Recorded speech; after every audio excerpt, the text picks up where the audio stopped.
ஆளுநர் பேரவைக்கு நன்றி தெரிவிக்கும் தீர்மானத்தின் மீதான விவாதத்திற்கு பதில் உரை மாண்புமிகு முதலமைச்சர் அவர்கள்.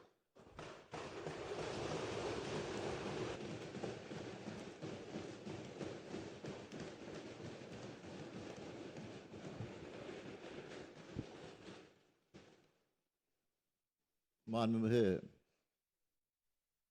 பேரவைத் தலைவர் அவர்களே, 2021ஆம் ஆண்டு நடைபெற்ற தமிழ்நாடு சட்டமன்ற தேர்தலில் திராவிட முன்னேற்றக் கழகம் 6வது முறையாக வெற்றி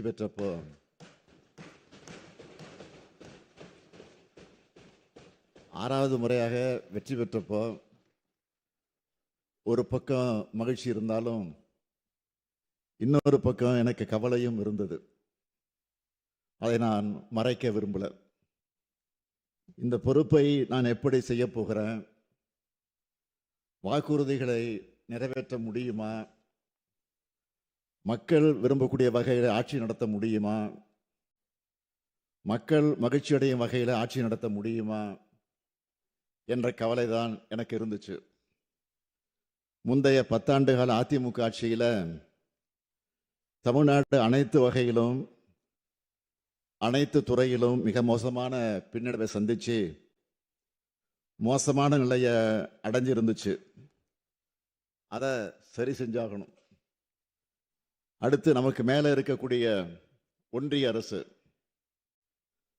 அது ஒத்துழைக்காத ஒரு ஓரவஞ்சனை அரசாக இருந்தது. இந்த 2 நெருக்கடிகளையும் எதிர்கொள்ளணும் என்பதுதான் எனது கவலைக்கு மிக முக்கியமான காரணமாக அமைந்தது. இடியாப்ப சிக்கல்னு சொல்லுவாங்க. அப்படியான சூழலில் தான் நாங்கள் ஆட்சிக்கு வந்தோம். அதனால தான் கவலை கொண்டவனாக நான் இருந்தேன். ஆனால் இப்போ 5 ஆண்டுகள் கடந்த நிலையில் நான் சொல்கிறேன், நான் மிக மகிழ்ச்சியாக இருக்கேன்.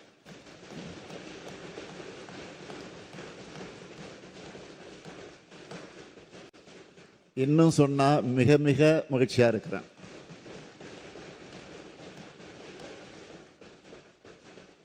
என்னுடைய மகிழ்ச்சிக்கு காரணம் மக்கள் மகிழ்ச்சியா இருக்காங்க. என்னுடைய இலக்கில் நான் வென்று விட்டேன். திராவிட மாடல் அரசின் சாதனைகளால தமிழ்நாடு தலை நிமிர்ந்துடுச்சு. மக்கள் மனநிறைவு அடையக்கூடிய வகையில் ஆட்சியை வழங்கி கொண்டிருக்கிறோம். இன்னைக்கு தமிழ்நாடு மற்ற மாநிலங்களை விட அதிகம் வளர்ந்திருக்கு. இந்தியாவின் மற்ற மாநிலங்கள் எல்லாம் தமிழ்நாட்டை அண்ணாந்து பார்க்குறாங்க. அதுக்கு காரணம் நம்முடைய திட்டங்கள், நம்ம செஞ்சுட்டு இருக்கக்கூடிய சாதனைகள், இதெல்லாம் தான் என் மகிழ்ச்சிக்கு காரணம். அடுத்து இன்னும் பெருமையோட கான்ஃபிடென்ட்டாக சொல்கிறேன், நாங்கள் அமைக்க போகிற திராவிட மாடல் 2.0 ஆட்சி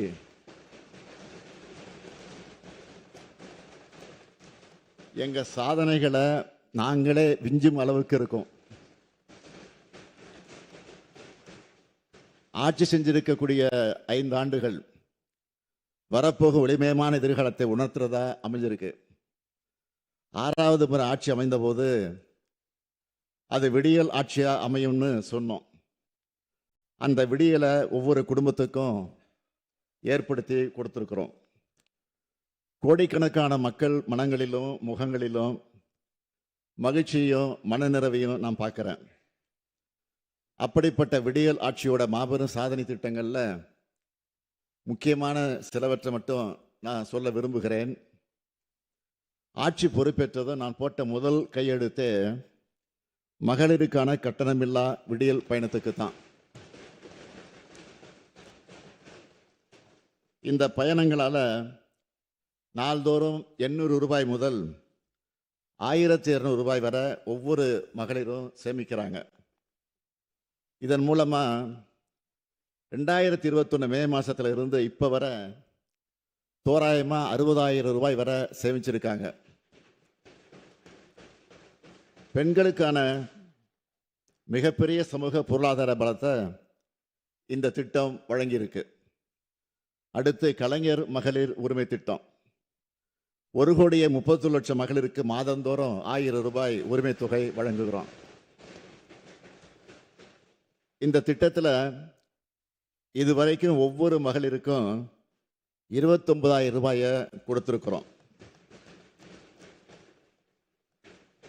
அந்த பெண்கள் எல்லாரும் எங்க அண்ணன் கொடுக்கிற மாதாந்திர சீர்னு பெருமையோடு சொல்றாங்க. இந்த ஆண்டு தமிழர் திருநாளான பொங்கல் திருநாளை மிக சிறப்பாக கொண்டாட 2,23,00,000 குடும்பங்களுக்கு 3,000 ரூபாயை வழங்கணும். தமிழ்நாடே மகிழ்ச்சியோட பொங்கலை கொண்டாடுச்சு. தமிழ்நாடு முழுக்க 20,59,000 பள்ளி குழந்தைகள் தினமும் காலையில் சூடான சத்தான சுவையான உணவை சாப்பிட்றாங்க. நான் முதல்வன் திட்டத்தில் 48,65,000 பயிற்சி சான்றிதழ்கள் வழங்கப்பட்டிருக்கு. புதுமை பெண் மற்றும் தமிழ் புதல்வன் திட்டங்களில் 12 லட்சம் மாணவ மாணவியர் மாதந்தோறும் 1000 ரூபாய் பெறுகிறார்கள். 2003 முதல் 2021 வரை அண்ணல் அம்பேத்கர் அயலக உயர்கல்வி திட்டத்தில் 6 மாணவர்கள் மட்டுமே பயனடைஞ்சாங்க. ஆனால் கடந்த 5 ஆண்டுகளில் இந்த திட்டத்தில் 385 மாணவர்களுக்கு 162 கோடி ரூபாய் வழங்கப்பட்டிருக்கு. ஆக்ஸ்போர்டு உள்ளிட்ட உலகின் முன்னணி பல்கலைக்கழகங்களில் படிக்கிறாங்க. அரசு ஊழியர்கள், அந்த அரசு ஊழியர்களுடைய 23 ஆண்டு கால கோரிக்கையான உறுதியளிக்கப்பட்ட ஓய்வூதிய திட்டத்தை அறிவிச்சிருக்கிறோம். நம்ம ஆட்சிக்கு வந்தப்போ அரசு ஊழியர்களுக்கு 17 விழுக்காடாக இருந்த அகவிலப்படியை இப்போ 58 விழுக்காடின் அளவுக்கு உயர்த்தி வழங்கிக்கிட்டு இருக்கோம்.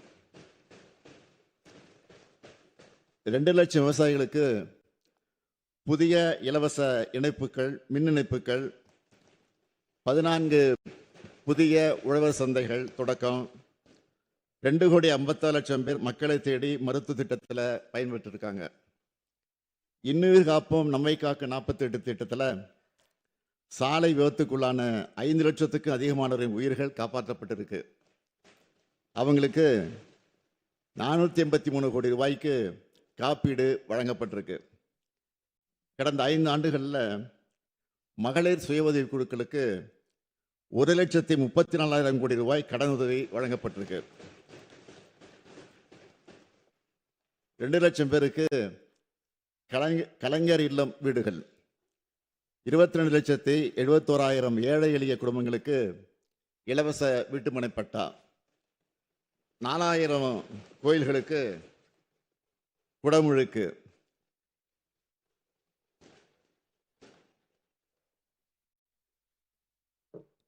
8,000 கோடி ரூபாய் மதிப்பிலான கோயில் சொத்துக்கள் எல்லாம் மீட்கப்பட்டிருக்கு.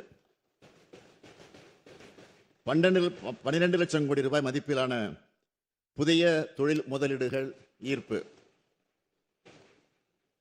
தாய் மாணவர் திட்டத்தில் மூத்த குடிமக்கள் மற்றும் மாற்றுத்திறனாளிகள் 27,55,000 பேருக்கு வீடு தேடி ரேஷன் பொருட்கள்,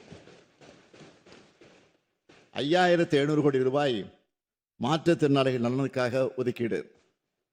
சர்வதேச தேசிய அளவிலான போட்டிகளில் வென்ற 200 விளையாட்டு வீரர்களுக்கு அரசு பணி. கிண்டியில் கலைஞர் நூற்றாண்டு உயர் சிறப்பு மருத்துவமனை, மதுரையில் கலைஞர் நூற்றாண்டு நூலகம், சென்னையில் கிளாம்பாக்கம் கலைஞர் நூற்றாண்டு பேருந்து முனையம், திருச்சி பஞ்சப்பூரில் கலைஞர் ஒருங்கிணைந்த பேருந்து முனையம், முதல்வர் படைப்பகங்கள், 38 மாதிரி பள்ளிகள், 37 அரசு கலை மற்றும் அறிவியல் கல்லூரிகள், 10 லட்சம் மாணவர்களுக்கு மடிக்கணினிகள், 19 தோழி விடுதிகள், 141 மினி ஸ்டேடியங்கள், பழங்குடியினர் வாழ்க்கை தரத்தை உயர்த்த 1000 கோடி ரூபாயில தொல்குடி திட்டம், 1000 கோடி ரூபாயில அயோத்திதாசர் பெயரிலான ஆதிதிராவிட குடியிருப்புகள் மேம்பாட்டு திட்டம், 6045 கோடி ரூபாயில வட சென்னை வளர்ச்சி திட்டம், நெடுஞ்சாலைத்துறை மூலமா 24,774 கிலோமீட்டர் நீள சாலைகள், 180 உயர்மட்ட பாலங்கள், 20,484 கிலோமீட்டர் தூரத்துக்கு கிராம சாலைகள் மேம்பாடு, 121 தடுப்பணைகள், 101 அணைக்கட்டுகள், மிக நீளமான ஜிடி நாயுடு மேம்பாலம், மிக நீளமான வீரமங்கை வேலுநாச்சியார் மேம்பாலம், 87 கூட்டு குடிநீர் திட்டங்கள். அதன் மூலமாக 3 கோடி மக்கள் பயன்பெறக்கூடிய 75 லட்சம் வீட்டு இணைப்புகள், விடுதலை போராட்ட வீரர்கள் உள்ளிட்ட முக்கிய தலைவர்களுக்கு 23 மணிமண்டபங்கள், 70 சிலைகள் அமைக்கப்பட்டுள்ளன. சென்னை வள்ளுவர் கோட்டம் சீரமைப்பு, கேரள மாநிலம் வைக்கத்தில் பெரியார் நினைவகம் சீரமைப்பு, கீழடி அருங்காட்சியகம், பொருணை அருங்காட்சியகம், கலைஞர் நூற்றாண்டு ஏறுதழுவுதல் அரங்கம், கலைஞர் நூற்றாண்டு பூங்கா, கோவையில செம்மொழி பூங்கா, தொல்காப்பிய பூங்கா சீரமைப்பு, 30 கோடி ரூபாயில சென்னையில் ஹஜ் இல்லம் கட்ட உத்தரவு, 10 கோடி ரூபாயில் தொன்மையான தேவாலயங்கள் புதுப்பிப்பு, சொல்லிக்கிட்டே போகலாம். இன்னும் நிறைய திட்டங்கள் இருக்கு. ஆனால் சொல்றதுக்கு தான் நேரம் இல்லை. இந்த அரசை பொறுத்த வரைக்கும் ஒரு சாதனை செஞ்சா அதை மிஞ்சுறதா இன்னொரு சாதனை வரும், அடுத்து அதை மிஞ்சுறதா மற்றொரு சாதனை வரும். இப்படி சாதனைக்கு மேல் சாதனை, சாதனைகளை படைக்கிறது தான் நம்முடைய திராவிட மாடல் அரசு. மாண்புமிகு பேரவைத் தலைவர் அவர்களே, இன்னையோட நான் பொறுப்பேற்று, இந்த அரசு பொறுப்பேற்று இன்னையோட 1724 நாள் ஆகுது.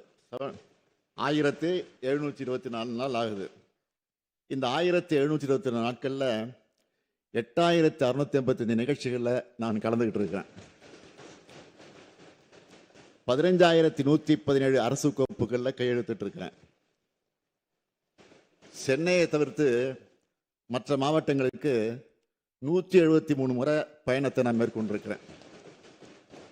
அதுலேயும் 71 மாவட்ட மாபெரும் அரசு நலத்திட்ட விழாக்களில் பங்கேற்று 44,44,721 பேருக்கு நலத்திட்ட உதவிகளை வழங்கியிருக்கிறேன். அது இல்லாமல் அடிக்கல் நட்டினது, முடிவுற்ற திட்டப்பணிகளை தொடங்கி வச்சதுன்னு எல்லாத்தையும் புள்ளி விவரத்தோட என்னால் சொல்ல முடியும். கடந்த 5 ஆண்டுகளில் இந்த முத்துவேல் கருணாநிதி ஸ்டாலின் என்ன செய்தான் என்றால், ஒவ்வொரு நாளும் மக்களுக்காக வாழ்ந்தான், மக்களுக்காக திட்டங்களை தீட்டினான், மொத்தமாக தமிழ்நாட்டை வளர்த்தெடுத்தான். இதெல்லாம் வெறும் புகழ்ச்சி இல்லை, எல்லாமே உண்மை. இதை எதிர்க்கட்சிகளால தாங்கிக்க முடியாது என்பதையும் வராத நிலையில நாம் புரிஞ்சிக்க முடியுது. ஆனால் தமிழ்நாட்டுக்காக தமிழ்நாட்டினுடைய நலனுக்காக செயல்பட வேண்டிய ஆளுநர்கள் தமிழ்நாட்டுக்கு எதிராக, மக்களுக்கு பாடுபடக்கூடிய நமக்கு எதிராக தொடர்ந்து செயல்படுவது தான் நமக்கு உள்ளபடியே வேதனையாக இருக்கு. மாண்புமிகு ஆளுநர் அவர்கள் தான் படிக்க வேண்டிய உரையை படிக்காம போறது வேடிக்கையா இருக்கு. இன்னும் சொல்லணும்னா, அவர் வகிக்கிற பதவியை அவரே அவமானப்படுத்துகிறார். இந்திய அரசியலமைப்பு சட்டத்தையே ஒரு பொறுப்புள்ள பதவியில் இருந்துட்டு கேவலப்படுத்துகிற செயலாக இருக்குது. அதுலேயும் கடந்த 3 வருஷமா நம்முடைய மாண்புமிகு ஆளுநர் அவர்கள் ஒரே காரணத்தை திரும்ப திரும்ப சொல்லி, மக்களால் தேர்ந்தெடுக்கப்பட்ட ஒரு அரசு தயாரித்து கொடுத்த உரையை படிக்காம வெளியேறுவதை மக்களாட்சிக்கு விடப்பட்ட சவாலாகவே இந்த பேரவை கருத வேண்டியுள்ளது. கோடிக்கணக்கான மக்களால் தேர்ந்தெடுக்கப்பட்ட அரசு இது. கோடிக்கணக்கான மக்களுடைய விருப்பங்களுக்கு ஏற்ற வகையில் செயல்படக்கூடிய அரசு இது. ஆளுநர் உரை தொடங்கும் போது தமிழ்த்தாய் வாழ்த்து பாடுறதும், முடிவுறும் போது நாட்டுப்பண் பாடுறதும் தான் தமிழ்நாடு சட்டமன்றத்தினுடைய மரபு. முதலிலேயே நாட்டுப்பண் பாடவில்லை என்பதே திரும்ப திரும்ப குற்றச்சாட்டாக அவர் சொல்லிட்டு வரார். இந்த நாட்டின் மீதும் நாட்டு பண் மீதும் அளவற்ற பெருமதிப்பை மரியாதையை கொண்டுள்ளவர்கள் நாங்கள். தேசிய ஒருமைப்பாட்டிலையும் நாட்டுப்பற்றிலையும் யாருக்கு குறைந்தவர்கள் அல்ல நாங்கள் என்பதை இந்த பேரவை உறுப்பினர் சார்பாக ஆளுநர் அவர்களுக்கு அழுத்தம் திருத்தமாக நான் சொல்லிக்க விரும்புகிறேன். யாரும் எங்களுக்கு தேசபக்தி குறித்து பாடம் எடுக்கிற நிலையில் நாங்களும் இல்லை. தேசபக்தி பாடம் எடுக்கக்கூடிய அளவுக்கு இந்த தேசத்துக்காக அவங்க போராடியவங்களும் இல்லை. ஜனநாயக தேசத்தின் அரசமைப்பு மாண்பை எதேச்சதிகார தன்மையோட மாற்ற நினைப்பவர்கள் தான் இந்த காலகட்டத்தில் தேச விரோதிகள். அவங்க யாருன்னு நாட்டு மக்களுக்கு நன்றாக தெரியும்.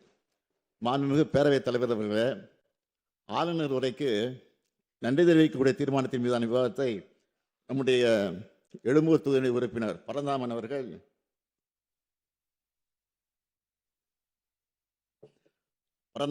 தொடங்கி நிறைவாக மாண்புமிகு எதிர்க்கட்சி துணைத் தலைவர் அவர்களோட பேசியிருக்கிறாங்க. ஆளுநர் உரைக்கு நன்றி தெரிவிக்கக்கூடிய தீர்மானத்தின் மீதான விவாதத்திற்கு பதிலளிக்க வேண்டிய நான் இன்று ஆளுநருக்கு விளக்கமளிக்க வேண்டிய நிலையில பேசக்கூடிய நிலையில நின்று கொண்டிருக்கிறேன். இது பேரறிஞர் பெருந்தகை அண்ணாவும் முத்தமிழறிஞர் கலைஞரும், இன்னும் சொன்னால் மக்கள் திலகம் எம்ஜிஆரும் அம்மையார் ஜெயலலிதா அவர்களும் எதிர்கொள்ளாத நெருக்கடி இது. அவங்க காலத்தில் இருந்த ஆளுநர் கூட இப்படி இல்லை. ஆனால் முரண்பாடுகள் இதயத்தில் இருந்தாலும் அதை ரணமாக்கு வகையில் செயல்பட்டதில்லை. அந்த வகையில் அளவுக்கு அதிகமான சோதனைகளை எதிர்கொண்டவனாக நான் நின்று கொண்டிருக்கிறேன். என்னை பொறுத்த வரைக்கும் சோதனைகள் எனக்கு புதிதல்ல. சோதனைகளை வென்று வளர்ந்தவன் நான். என்னை சீண்டி பார்ப்பவர்கள் மனசுக்குள்ள மகிழ்ச்சி அடையலாமே தவிர அது என்னை எதுவும் செய்ய முடியாது. மாண்புமிகு ஆளுநர் அவர்கள் தன்னுடைய உரையை வாசிக்காம வெளியேறினது ஏன் என்பதற்காக 13 குற்றச்சாட்டுகளோட ஒரு அறிக்கையை ஆளுநர் மாளிகை வெளியிட்டிருக்கு. நான் அவருக்கு சொல்ல விரும்புவது, கடந்த நிதியாண்டில் 11.19 விழுக்காடு அளவுக்கு நாட்டிலேயே உயரிய பொருளாதார வளர்ச்சியை தமிழ்நாடு அடைஞ்சிருக்கு. 14 ஆண்டுகளுக்கு பிறகு தமிழ்நாடு மீண்டும் இரட்டை இலக்க பொருளாதார வளர்ச்சியை எட்டியிருக்கு. இதை சொல்றது நாங்கள் அல்ல, ஒன்றிய அரசின் புள்ளியியல் துறை. ஆளுநர் கேள்வி கேட்கணும்னா அவரை இங்கே அனுப்பி வச்சாங்களே ஒன்றிய அரசு, அவங்கள தான் போய் கேட்கணும். இன்னும் அவருக்கு நான் சில புள்ளி விவரங்களை சொல்கிறேன். தமிழ்நாட்டினுடைய மொத்த உள்நாட்டு உற்பத்தி 17,23,698 கோடி ரூபாயாக உயர்ந்திருக்கு. தமிழ்நாட்டோட தனிநபர் வருமானம் 3,58,000 ரூபாய். இது தேசிய சராசரியை விட 1.74 மடங்கு அதிகம். அரசு மேல்நிலைப் பள்ளிகளில் 98.3 விழுக்காடு அறிவியல் ஆய்வக வசதிகள் தமிழ்நாட்டில் தான் இருக்கு. ஆனால் அகில இந்திய அளவில் 50 விழுக்காடு பள்ளிகளில் தான் இந்த வசதி இருக்கு. உயர்கல்வி நிறுவனங்களுக்கான ஒன்றிய அரசினுடைய தரவரிசையில் தலை சிறந்த 100 கல்லூரி பட்டியலில் 33 கல்லூரிகள் தமிழ்நாட்டில் மட்டுமே இருக்கு. மாநில அரசால் நடத்தப்படக்கூடிய தலை சிறந்த 50 பல்கலைக்கழகங்கள்ல 10 பல்கலைக்கழகங்கள் நம்முடைய தமிழ்நாட்டில் தான் இருக்கு. நிதி ஆயோக் வெளியிட்ட நிலையான வளர்ச்சி இலக்குகளுக்கான குறியீட்டில் தமிழ்நாடு 758 புள்ளிகளோட இந்தியாவில் 2வது இடத்துல இருக்கு. தமிழ்நாட்டோட சமூக பொருளாதார வளர்ச்சியை ஒன்றிய அரசின் பொருளாதார ஆலோசனை குழு அறிக்கையாக தாக்கல் செஞ்சிருக்கு. சமூக முன்னேற்ற குறியீடுன்னு இதுக்கு பேரு. பெரிய மாநிலங்களோடு ஒப்பிடும்போது தமிழ்நாடு 63.33 புள்ளிகள் பெற்று தேசிய அளவில் முதலிடத்தில் இருக்கு. இது தமிழ்நாடு அனைத்து வகையிலும் முன்னேறிய மாநிலம் என்பதை காட்டுது. இந்தியாவிலேயே வறுமை கோட்டுக்கு கீழே வாழும் மக்கள் தொகை 11.2 விழுக்காடு. ஆனால் தமிழ்நாட்டில் வறுமை கோட்டுக்கு கீழே 1.43 விழுக்காடு மக்கள் தான் இருக்காங்க. அதையும் இல்லாமலாக்க தாய் மாணவ திட்டத்தை தொடங்கி செயல்படுத்திக்கிட்டு இருக்கோம். நம்ம அரசோட மக்களை தேடி மருத்துவ திட்டம் என்பது ஐநா அமைப்பினுடைய விருதை பெற்றிருக்கு. இந்தியாவிலேயே அதிக தொழிற்சாலைகள் கொண்ட மாநிலம் நம்முடைய தமிழ்நாடு தான். புத்தாக்க நிறுவனங்களை உருவாக்குறதுல best performer state startup தரவரிசை பட்டியலில் 2018 கடைசியில் இருந்த தமிழ்நாடு 2022 ஆண்டுக்கான தரவரிசையில் முதலிடத்தை அடைஞ்சிருக்கு. ஏற்றுமதி தயார்நிலை குறியீட்டில் இந்தியாவிலேயே தமிழ்நாடு 80.89 புள்ளிகளுடன் முதலிடம். மின்னணு சாதனங்கள் ஏற்றுமதியில் தேசிய அளவில் 41.23 விழுக்காடு பெற்று நாட்டிலேயே முதன்மை மாநிலம். தோல் பொருட்கள் மற்றும் ஜவுளி ஆகிய பொருட்கள் ஏற்றுமதியில் முதன்மை மாநிலம். ஒட்டுமொத்த நாட்டின் காலணி மற்றும் தோல் பொருட்கள் உற்பத்தியில் தமிழ்நாடு 38 விழுக்காடு பங்கு வகிக்குது. பன்னாட்டு முக்கியத்துவம் வாய்ந்த 20 ராம்சார் தலங்கள் தமிழ்நாட்டில் தான் இருக்கு. எண்ணெய் வித்துக்கள், நிலக்கடலை, கரும்பு உற்பத்தி திறனில் முதலிடம், மக்காச்சோள உற்பத்தி திறனில் 2வது இடம். சட்டம் ஒழுங்கை பொறுத்த வரைக்கும் கடந்த கால அதிமுக ஆட்சியோட ஒப்பிடுகளில் கொலைகள், ஆதாய கொலைகள், வழிப்பறி, திருட்டு, பாலியல் வன்கொடுமைகள்னு எல்லாமே பெருமளவு குறைந்திருப்பது புள்ளி விவரங்கள் நமக்கு உறுதியாக்குது. அதிக அளவு உள்நாட்டு சுற்றுலா பயணிகள் வருகை புரிந்த மாநிலமா இந்தியாவில் தமிழ்நாடு 2வது இடம். 69 பொருட்களுக்கு புவிசார் குறியீடு பெற்று இந்திய அளவில் தமிழ்நாடு 2வது இடத்துல இருக்கு. நாம் ஆட்சி பொறுப்புக்கு வரும்போது 73ஆக இருந்த பெருகால இறப்பு விகிதத்தை 40ஆகவும், குழந்தை இறப்பு விகிதத்தை 10.4 இருந்து 6.9ஆக குறைச்சிருக்கிறோம். மாற்றுத்திறனாளிகளுக்காக சிறப்பாக சேவை புரிந்த முதல் மாநிலமாக தேர்வு செய்யப்பட்டு ஒன்றிய அரசால் தமிழ்நாடு விருது பெற்றிருக்கு. சிறந்த நீர் மேலாண்மைக்காக தேசிய அளவில் 3வது இடம். காச நோயை ஒழிக்க தமிழ்நாடு எடுத்து வரும் முயற்சிகளை பாராட்டி தமிழ்நாட்டின் 9 மாவட்டங்களுக்கு விருதுகள் வழங்கப்பட்டிருக்கு. காகிதமில்லா சட்டமன்ற திட்டத்தினை மிக சிறப்பாகவும் விரைவாகவும் செயல்படுத்துவதற்காக ஒன்றிய நாடாளுமன்ற விவகாரத்துறை அமைச்சகம் விருது வழங்கியிருக்கு. உணவு பதப்படுத்தும் குறு சிறு நிறுவனங்களின் சிறந்த செயல்திறனுக்காக தமிழ்நாட்டுக்கு விருது வழங்கப்பட்டிருக்கு. மாநில கூட்டுறவு வங்கியின் சிறந்த சேவைக்காக உள்துறை அமைச்சர் அமித்ஷா அவர்களே விருது வழங்கியிருக்கிறார். ஒன்றிய அரசிடம் இருந்து மட்டும் தமிழ்நாடு 65க்கும் மேற்பட்ட விருதுகளை வாங்கியிருக்கு. இவ்வளவுக்கும் பிறகும் ஆளுநர் விமர்சிக்கிறார் என்று சொன்னால் அவருடைய பார்வைதான் பழுதுபட்ட பார்வையாக இருக்கிறது.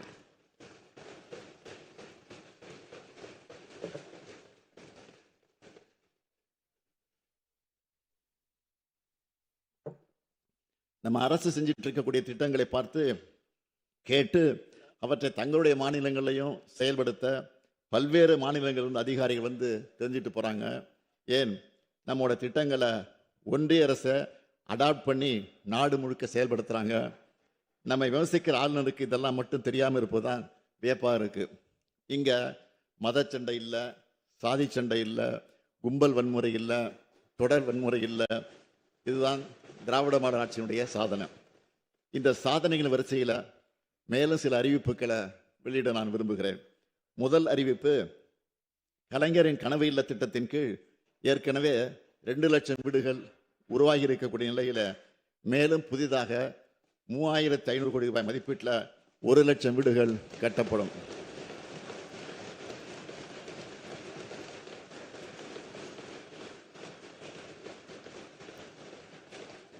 இரண்டாவது அறிவிப்பு, கிராமப்புற பொருளாதாரத்தின் உயிர் நாடியாக விளங்குகிற ஊரக சாலைகளை மேம்படுத்துகிற முதல்வரின் கிராம சாலைகள் மேம்பாட்டு திட்டத்தின் கீழ் 8,911 கோடி ரூபாய் மதிப்பில் 20,484 கிலோமீட்டர் நீளம் உள்ள கிராம சாலைகள் மேம்படுத்தப்பட்டு உள்ளது. மேலும் புதிதாக 1,088 கோடி ரூபாய் மதிப்பீட்டில் சுமார் 2,200 கிலோமீட்டர் கிராம சாலைகள் மேம்படுத்தப்படும்.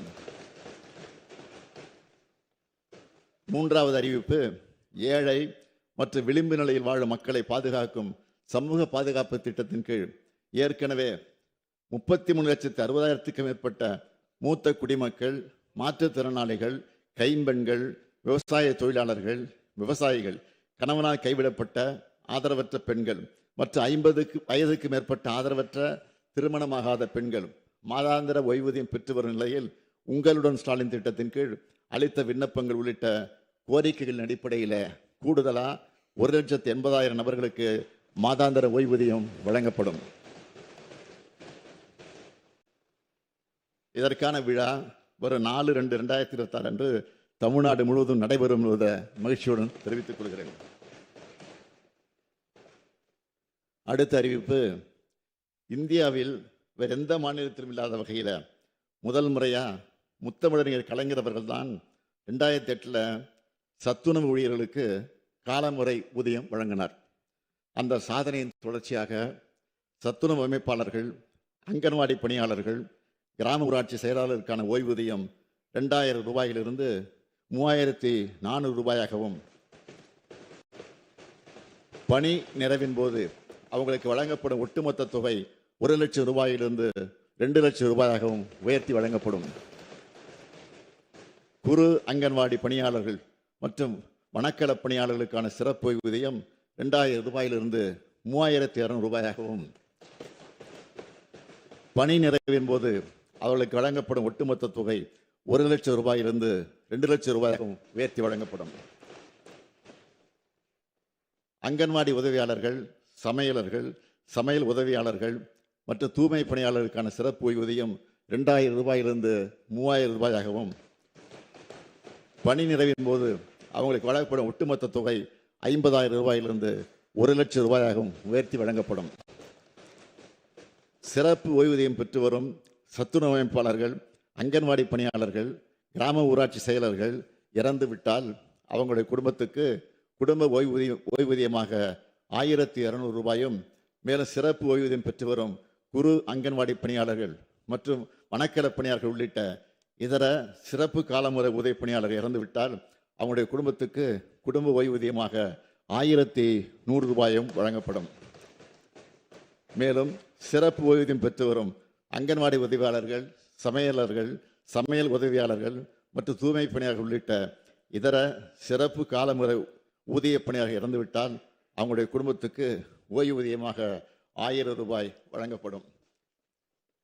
சிறப்பு ஓய்வூதியம் பெற்று வரும் மேற்கூறிய பணியாளர்கள் உயிரிழக்க நேரிட்டால் இறந்த பணியாளர்கள் இறுதிச் சடங்கு செலவினங்களுக்காக 20,000 ரூபாய் வழங்கப்படும். இந்த அறிவிப்புகள் மூலம் தற்போதுள்ள சிறப்பு காலமுறை ஊதிய பணியிடங்களில் பணிபுரிந்து வரும் பணியாளர்களும், இத்தகைய பணியிடங்களில் பணிபுரிந்து ஓய்வு பெற்ற 1,50,000 லட்சத்திற்கு மேற்பட்ட ஓய்வூதியாளர்களும் அவருடைய குடும்ப உறுப்பினர்களும் பயனடைவாங்க. அடுத்த அறிவிப்பு, அரசு பள்ளிகளில் பகுதி நேர ஆசிரியர்களாக பணிபுரிந்து வரும் ஆசிரியர்கள் தங்களுடைய பல்வேறு கோரிக்கைகளை வலியுறுத்தி போராட்டத்தை நடத்தி கொண்டிருக்கிறாங்க. இந்த கோரிக்கைகளில் ஆசிரியர்களுக்கான ஊதிய உயர்வு மற்றும் விடுமுறை காலமான மே மாதத்தில் அவங்க கோரின ஊதியம் ஆகியவை ஏற்கனவே அறிவிக்கப்பட்டுள்ளது. அவங்க அடுத்த முக்கிய கோரிக்கையான நிரந்தர பணி நியமனத்தை பொறுத்த வரைக்கும் ஒரு அறிவிப்பை நான் வெளியிடுகிறேன். அரசு பள்ளிகளில் காலியாக இருக்கக்கூடிய நிரந்தர ஆசிரியர் பணியிடங்களில் பகுதி நேர ஆசிரியர்கள் நியமனம் செய்யப்பட ஏதுவா, இதற்கான தேர்வுகளில் பகுதி நேர ஆசிரியர்களின் பணிக்காலத்தை அடிப்படையாக கொண்டு அவங்களுக்கு சிறப்பு மதிப்பு அளிக்கப்படும். இதற்கான ஆணைகள் விரைவில் வெளியிடப்படும்.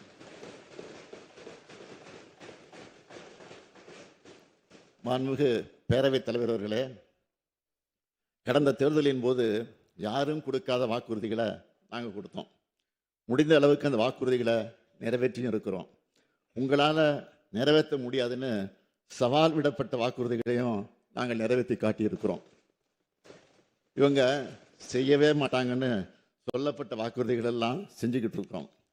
தமிழ்நாட்டில் அனைத்து துறையும் எப்போ வளரணும்னு ஏக்கத்தில் இருந்த வாட்டத்தை போக்க அனைத்து துறையிலும் சமச்சீரான வளர்ச்சியை அடைஞ்சிருக்கிறோம். பெரிய நகரங்களுக்கு மட்டும்தான் தொழிற்சாலைகளா, பாலங்களா, சாலைகளா, நூலகங்களா, கல்லூரிகளா, உட்கட்டமைப்பு வசதிகளான்னு செழிப்போடு கேட்டதை மாற்றி எல்லா பகுதிகளுக்கும், அனைத்து பகுதிகளுக்கும், அனைத்து மாவட்டங்களுக்கும் அனைத்தையும் கொண்டு சென்றிருக்கிறோம். இவை அனைத்திலும் சமூக நீதியை, சமநீதியை நிலைநாட்டியிருக்கிறோம். இவை அனைத்தும் என்னால் தான் ஆனதுன்னு கர்வம் கொள்ளக்கூடியவன் அல்ல நான். மூத்த அமைச்சர்கள், நம்முடைய துணை அமைச்சர் உள்ளிட்ட அமைச்சரின் பங்களிப்பு இல்லாமல் இதை நான் செயல்படுத்தி இருக்க முடியாது. ஆக்கபூர்வமான ஆலோசனை வழங்கிய இங்கே இருக்கக்கூடிய சட்டமன்ற உறுப்பினர் இல்லாமல் இதெல்லாம் சாதனையான படைச்சிருக்க முடியாது. அது மட்டுமல்ல, தலைமைச் செயலாளர் தொடங்கி காவல்துறை உள்ளிட்ட அனைத்து அரசு துறை அதிகாரிகள், அனைத்து நிலையிலும் பணியாற்றக்கூடிய ஊழியர்களை அனைவருடைய பங்களிப்பும் இதில் இருக்கு. தமிழ்நாட்டின் கடைகோடி மனிதருக்கும் எல்லா திட்டங்களும் சென்று சேருவதை உறுதி செய்கிறோம். ஊர்கூடி தேழுக்குறதுன்னு சொல்லுவாங்களே, அதே போல அரசின் ஒவ்வொரு அணுவும் மக்களுக்காக செயல்படுற காரணத்தால்தான் சாத்தியமாச்சு. எனக்கு உயிரும் உணர்வுமாக இருந்து என்னை இயக்கிக் கொண்டிருப்பது திராவிட முன்னேற்ற கழகத்தின் கோடிக்கணக்கான உடன்பிறப்புகள் தான்.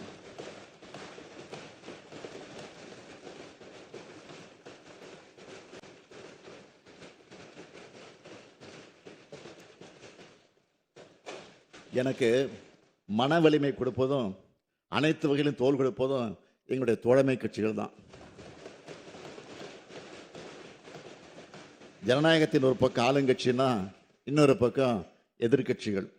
மக்கள் மன்றத்தில் தேவையற்ற பல விமர்சனங்கள் செஞ்சாலும் இந்த சட்டமன்றத்தில் சில ஆலோசனைகளும் வைத்திருக்கக்கூடிய எதிர்கட்சி உறுப்பினர்களுக்கும் என்னுடைய நன்றியை தெரிவிச்சுக்கிறேன். கனிவான நேரத்தில் கனிவாகவும், கண்டிக்க வேண்டிய நேரத்தில் கண்டிச்சும் ஆசிரியராகவே செயல்பட்ட பேரவைத் தலைவர்களுக்கும் நன்றி.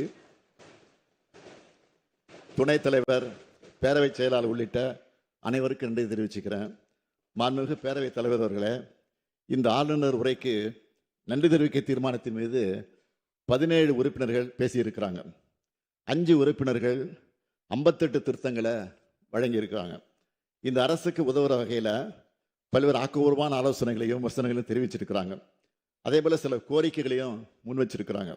அவை அனைத்தும் அமைச்சர்களுக்கு அனுப்பி வைக்கப்பட்டு உரிய நடவடிக்கை எடுப்பதற்காக முயற்சி மேற்கொள்ளப்படும். உங்களுடைய ஆலோசனைகளை கருத்திலே கொண்டு அதில் நியாயமான கோரிக்கைகளை இந்த அரசு உறுதியாக நிறைவேற்றும். எனவே இந்த விளக்கத்தை ஏற்றுக்கொண்டு மாண்புமிகு உறுப்பினர்கள் தங்களுடைய திருத்தங்களை திரும்ப பெற்றுக்கொண்டு ஆளுநர் உரைக்கு நன்றி தெரிவிக்கும் தீர்மானத்தை நிறைவேற்றி தர வேண்டும் என்று கேட்டுக்கொள்கிறேன். மாண்புமிகு பேரவைத் தலைவர்களே, இந்த பேரவைக்கும் நாட்டுக்கும் நாட்டு மக்களுக்கும் நான் சொல்வது ஒன்றுதான்.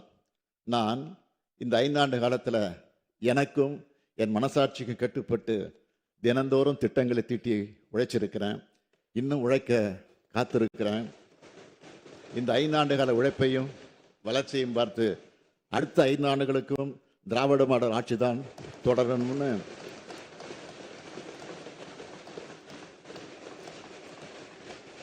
அடுத்த